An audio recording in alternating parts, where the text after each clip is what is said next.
macadkan sibam dabcan waa macad lagu barto maamulka iyo maareynta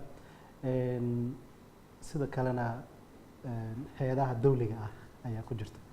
macadkaba waxaa loogu talagalay in shaqaalaha dawliga ah iyo siyaasiyiinta inay wax ku bartaan mise waa macad u furan qof kasta. waa mahadsantahay Cabdi Fataax. ereyga dabcan sibam waxa uu ka soo jeedaa waa Somali Institute of Public Administration and Management.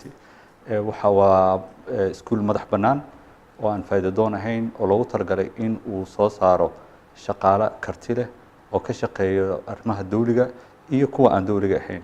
waxyaabaha aan qabanno waxay isugu jiraan waa tababar, waa cilmi baaris iyo la talin. saddexdaba waa ka shaqeynaa.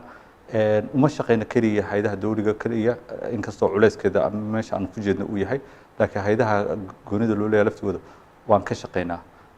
arrimaha kale oo dheeriga aan ka shaqeyno waxaa ka mid ah waxaan loo yaqaano business development ah private sector-ka sidii laftigooda businesskooda loo kobcin lahaa ayadana way ku jiraan. soo marka arrimahaas aan ka shaqeynaa.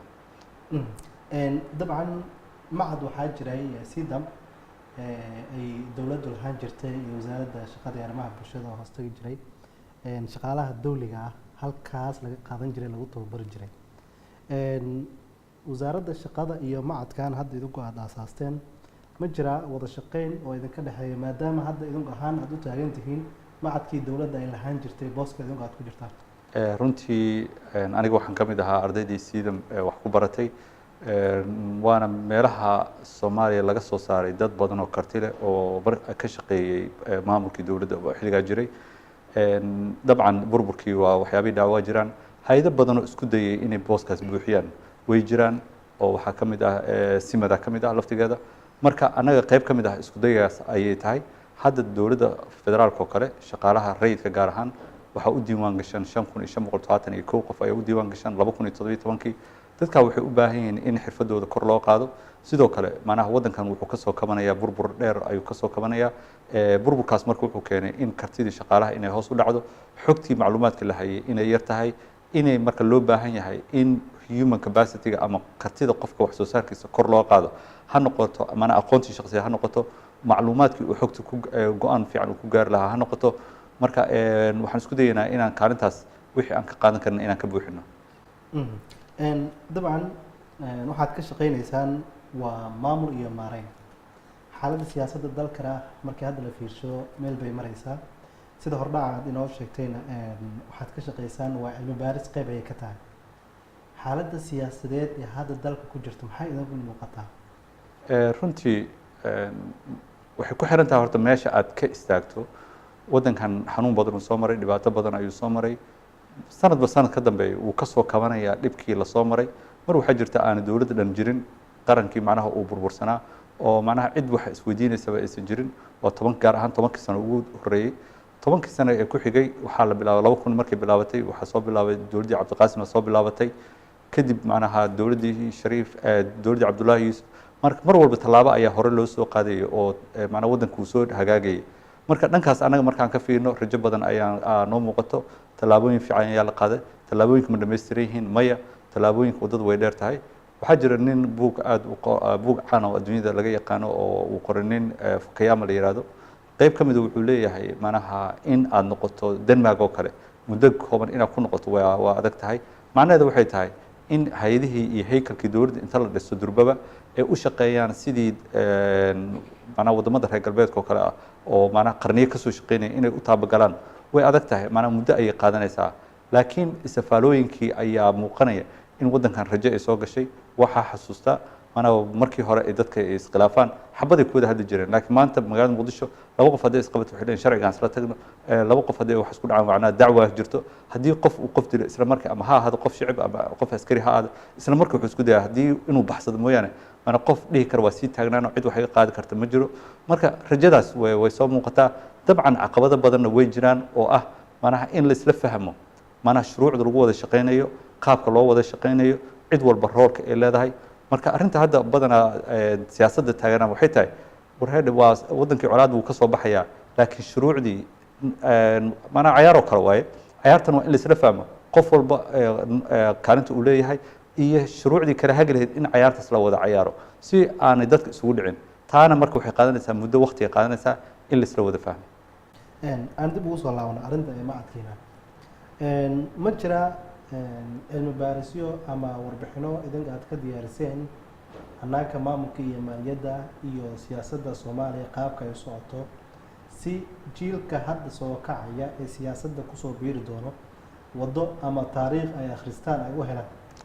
runtii waxyaabo badan aan ka qabanay laakiin topigyada macnaha midba mar ayuu uu quseeyaa. hadda midkii ugu dambeeyay aan soo saarnay wuxuu ka hadlayay caqabadaha haysta xawaaradaha Soomaaliyeed ayuu ka hadlayay.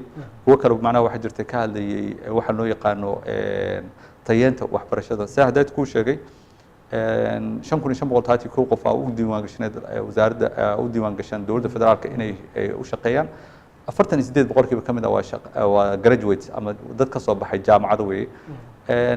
marka su'aalo ayaa ka taagan oo ah tayadooda ama macnaha kartidooda aqooneed ama kartidooda waxbarasho.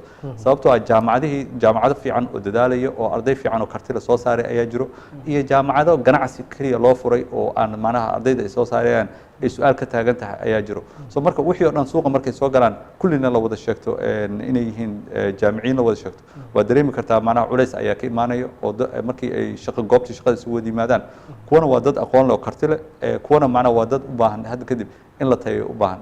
marka qoraalo kale waxaan ka sameynay dhalinyarada iyo caqabadaha haysto maana challengeska ama maana waxaan loo yaqaano kuwo kale waxaan ka sameynay dumarka. so marka cilmi baaris walbaba arrin gooni ah ayay saameynaysaa laakiin hadda midda ugu dambeysay aan daawacna bishan waxay ka hadlaysaa caqabadaha haysta xawaaradaha.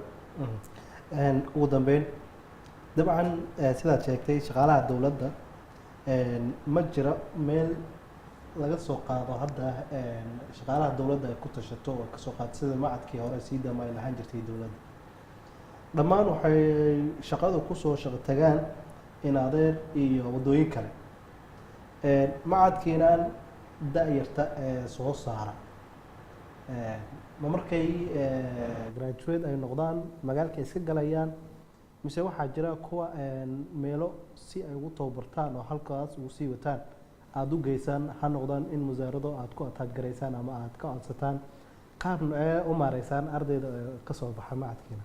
horta cabdifatax aan mar labaad kula qabsade macnaha dadka dhan oo Soomaaliya oo usoo shaqo tago macnaha in adeer kuma soo shaqo tagaan dad badan waxaa jiro karti iyo aqoontooda kusoo shaqo tago waa dhici kartaa meelo qaarkood in ay u baahan tahay in la hagaajiyo. annaga waxaan u shaqeyno macnaha waxay tahay annaga ma bixino tababar iska furan ma bixino. tababarkan wuxuu ku salaysan yahay baahida markaas ka taagan ama hay'adaas ama wasaaraddaas in aan inta tagno aan qiimeyno oon dhahno okay maxay dadkan u baahan yihiin aan kadib aan u diyaarino barnaamij ayaga ku habboon oo ayaga anfacaya oo baahidii ay qabeen ay ku saleeyaan. sidoo kale annaga waxaan qaadanaa ardayda ka soo baxday jaamacadaha ayaa waxay nagula shaqeeyaan waxa loo yaqaan internship. hadda waxaa jirta arday nala shaqeyso oo nagula joogto inay ay wax ku bartaan waayo aragnimo ay ku helaan ay ka qayb qaataan cilmi baarista. hadda waxaa jirtay cilmi baaris aan ka wadno qayb ka mid ah magaalada Muqdisho. dhalinyarada runtii markii ay bilaabayeen maana siday u arkayeen cilmi baarista iyo sida loo sameynayo iyo markii ay tageen oo maana xogtii soo aruuri la yiri marka hore wuxuu ahayd wax iska fudud oo maana xogtaas la heli karo.